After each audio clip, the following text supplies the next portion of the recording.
Got a thin rip jig, which is the one I have. Excellent.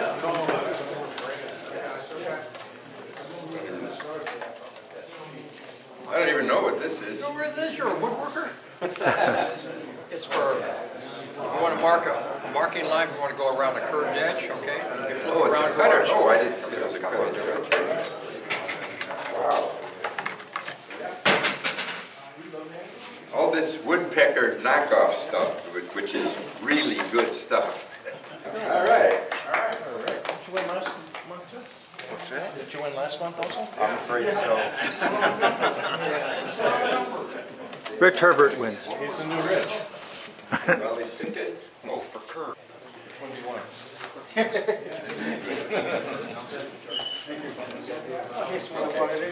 It's got a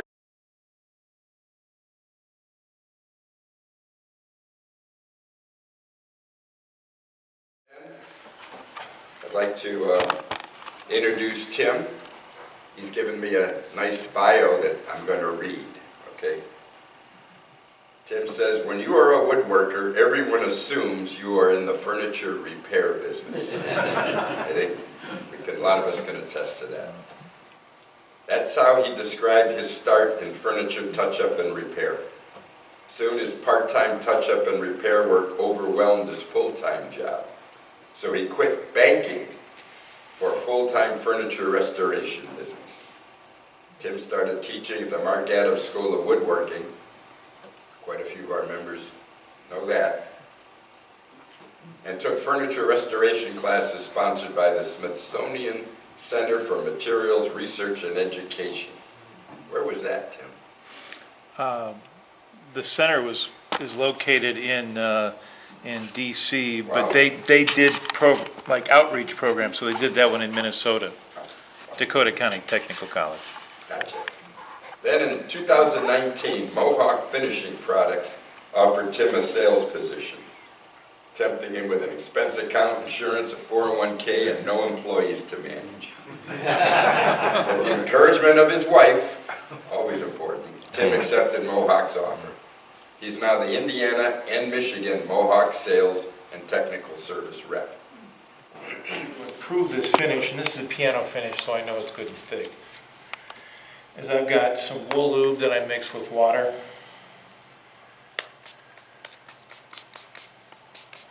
I'm going to lightly sand this surface to level it.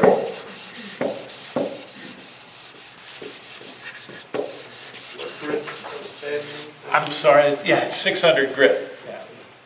That's good to know, isn't it?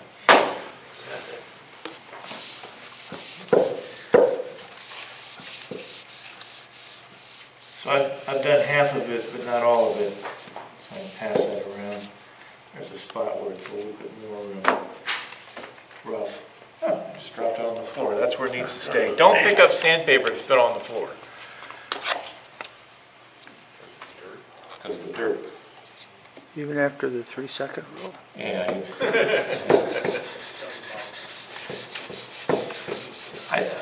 Maybe your shop's different than mine, but I have a little dust on the floor.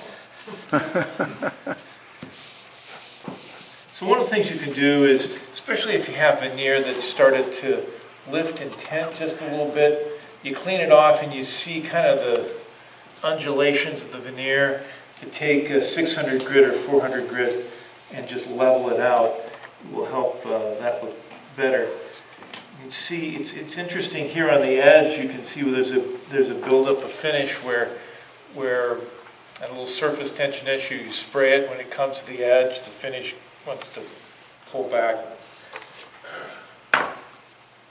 Now I'm going to use 4/0 steel wool and a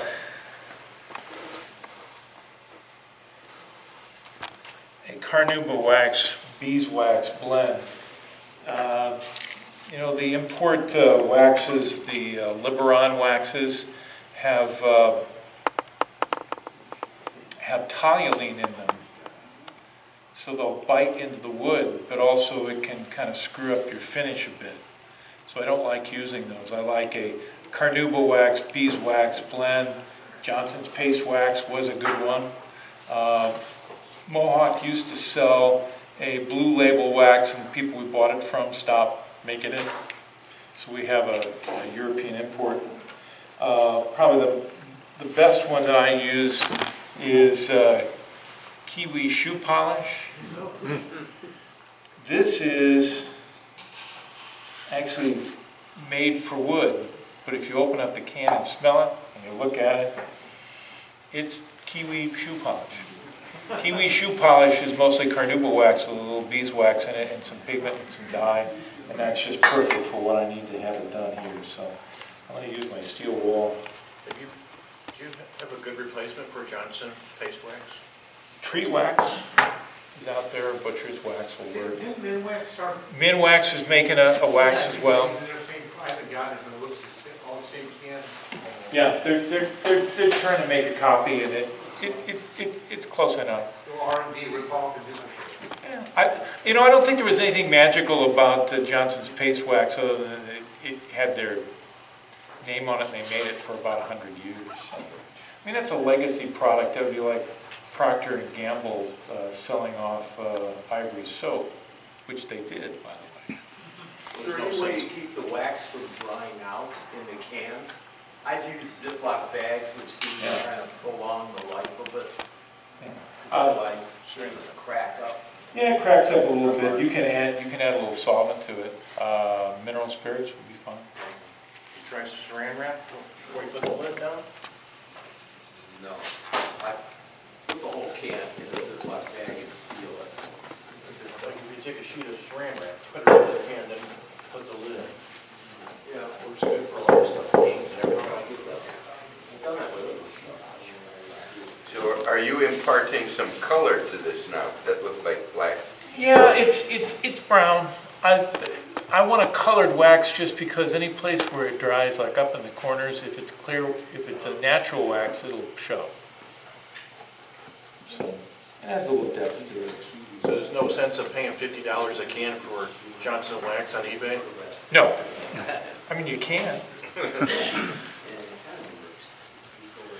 So I've got a clean towel here.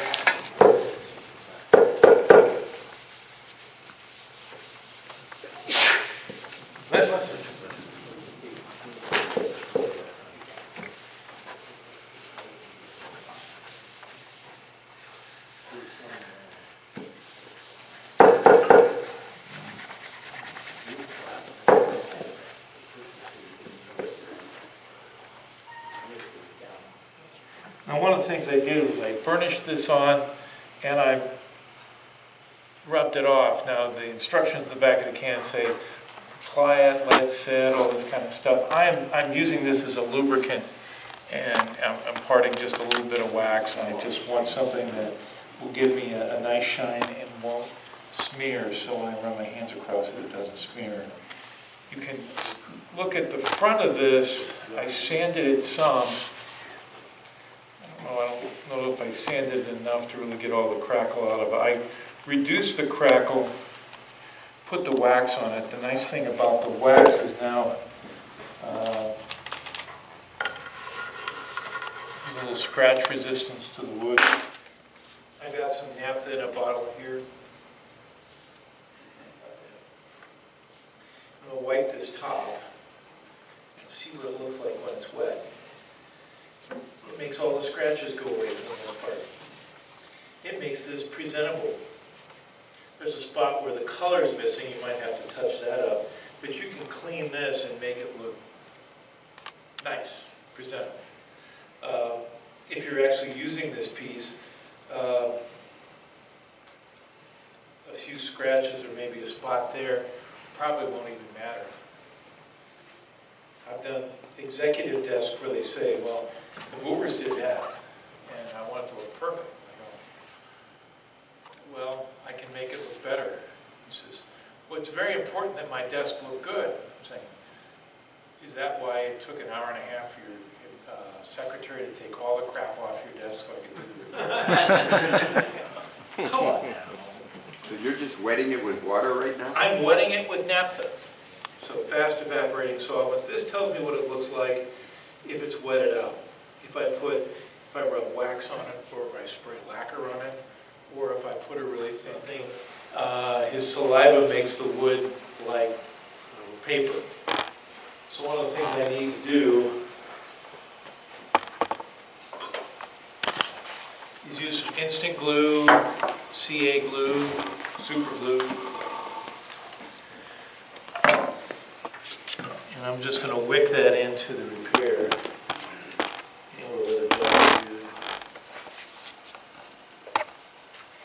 If you don't do that, the repair will just fall out. It's like trying to repair cardboard at this point, because that's kind of what it is. I'll tip this up for just a second, put some glue down at the bottom.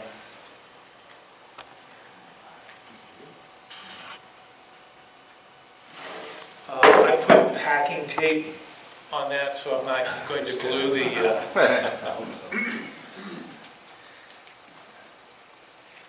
I can say from sad experience that I Didn't always do that. didn't always do that. Wait, at this point, that's the raw chew marks?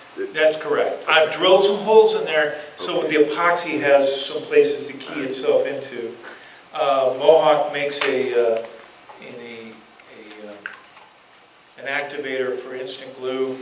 I bought this at Woodcraft because the can's smaller and it fits better in my box. The Mohawk one will give you like 4 times as much activator, the same price.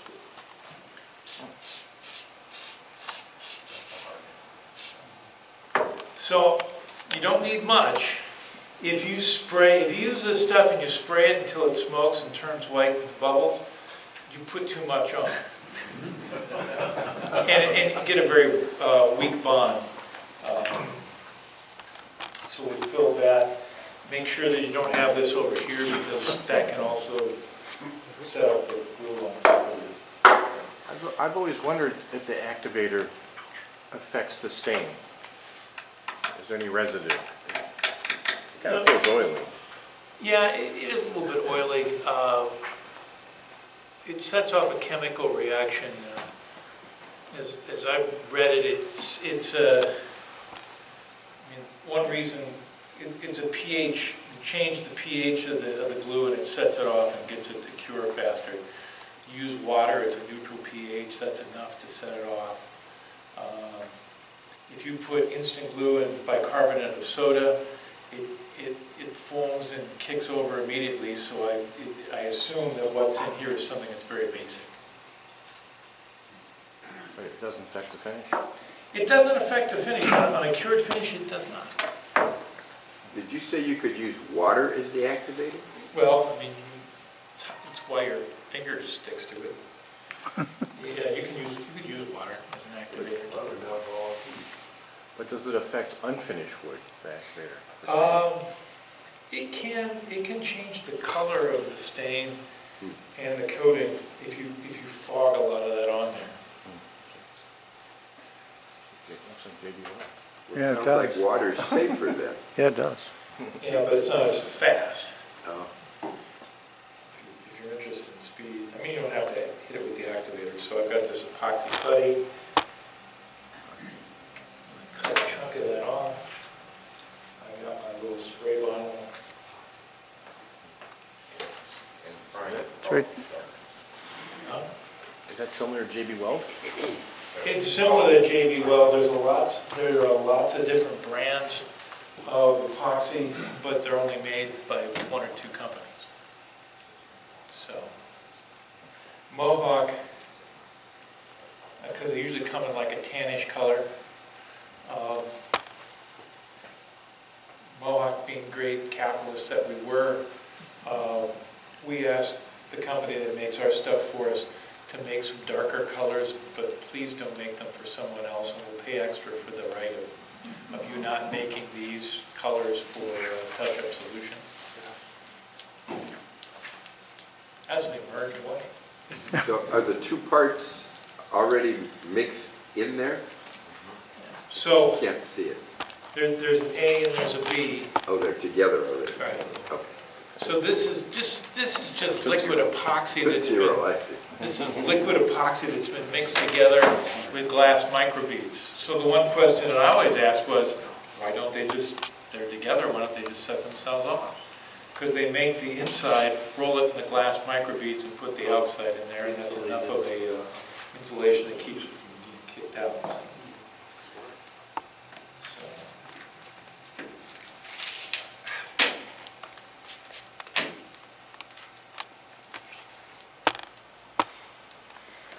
This has an open time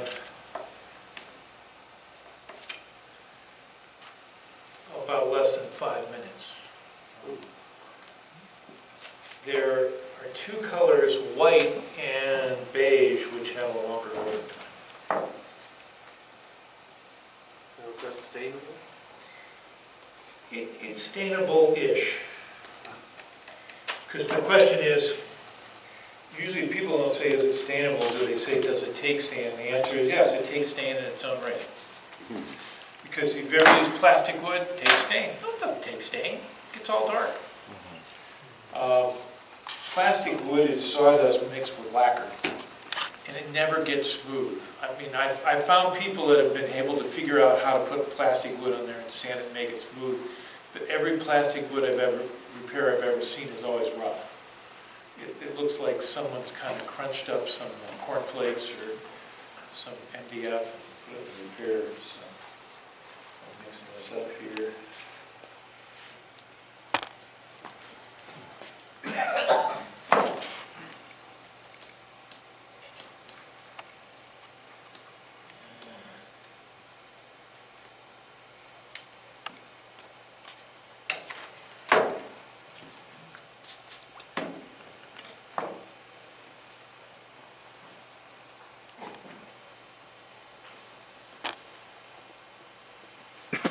You're just using water on that tool for lubricant?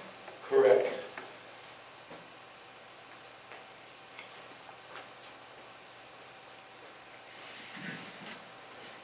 You mentioned open time was about 5 minutes. Cure time? Cure time's about a half an hour. If you read, people do presentations about epoxy, they say, you'll have a little epoxy left over. When that gets hard, then what's in the repair will get hard. That's not true. Because this generates heat. I could put a hairdryer on this and heat it up and it would cure faster. So when you have that lump, it's sitting there generating heat and it's curing faster. When you put it in the wood acts like a heat sink. So it doesn't, it's not quite the same thing.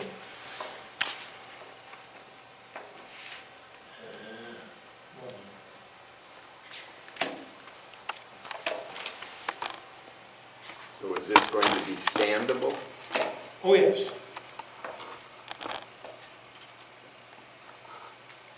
But then you're going to tell us how to match it to that stain since it Yes. doesn't take Yes. stain. Color's wrong right now.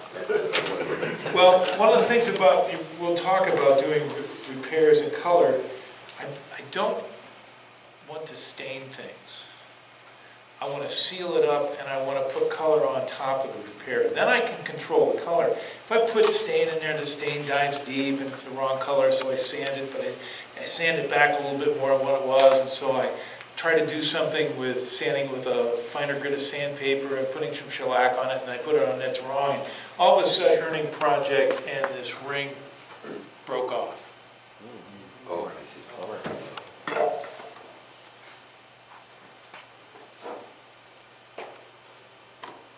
Amazing mold putty. So you're going to use different things. So, my epoxy already got too hard.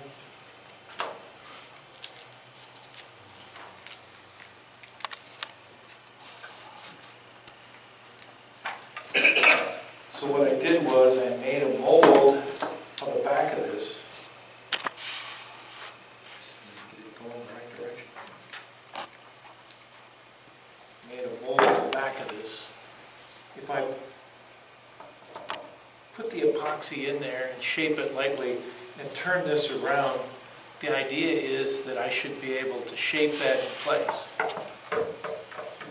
How did you make the mold?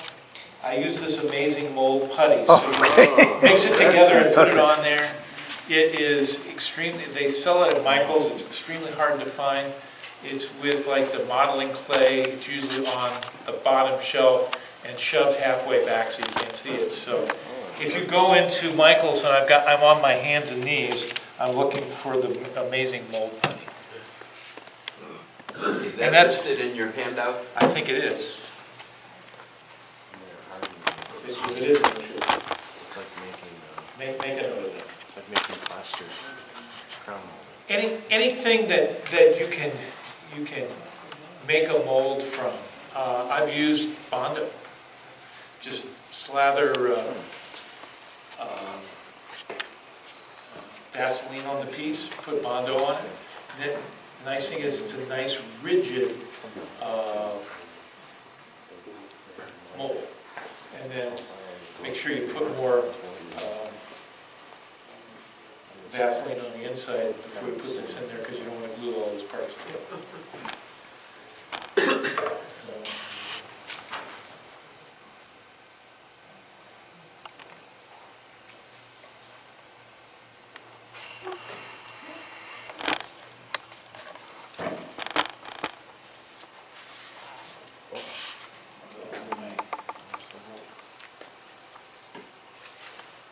so I'll roughly shape this.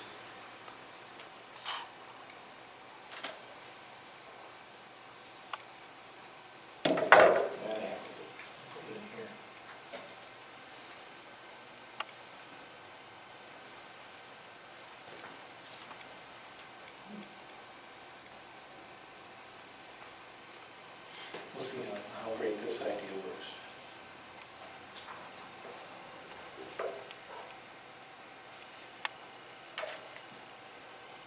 Ish. Ish. Ish. Stand back a bit.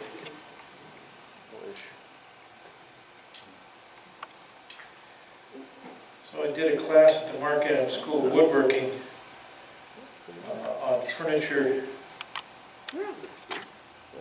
refinishing. And Guy brought in a Victorian table with ball and claw feet. And the leg stock was made of glued up material. And where the claws were, the glue bond between this color and that color.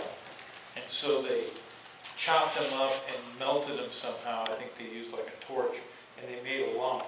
And they were using that to fill, and they said, "Can you give me something that looks like this lump?" I go, "Yeah, I got 500 colors, why didn't you call me?" So this is a nice set. If you go to Menards, Mohawk makes 10 fill sticks for the Varathane line of stain. They also make 10 markers. Varathane is part of Rust-Oleum, Rust-Oleum is part of RPM. Mohawk is part of RPM. So you get those fill sticks. You can get those, and of course you can go to Jay Calt's, which we'll talk about at the end of the presentation. They stock those as well. But that would be a quick way to find a fill stick that would be close. Yes, sir?